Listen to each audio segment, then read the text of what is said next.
A very good morning to our RANsquawk listeners. Welcome to the European Rundown for Monday, the 20th of September. Just coming up to around 10:30 now here in London. In terms of the Asian session, things pretty subdued overall with the Japanese market holiday.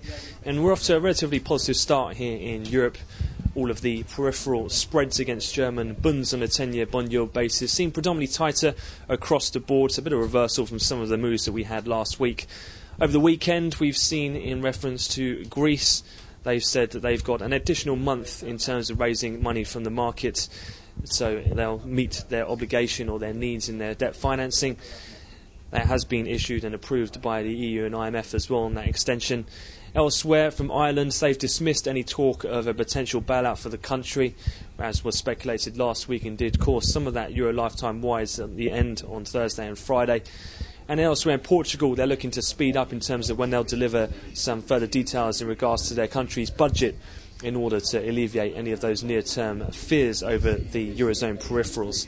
As such, then, bond futures are around 20 ticks lower on the day, with equity markets in the cash bourses in Europe generally up around the 1% margin. One of the best performing stocks has been BP in the FTSE 100.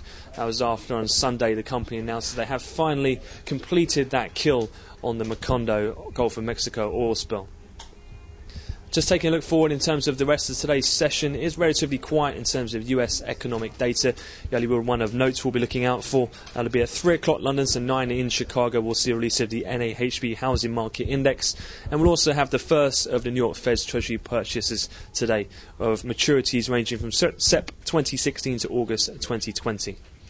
That concludes the European wrap-up. We'll have another update to come at the European cash equity close, but for the time being, I wish you all a great trading day.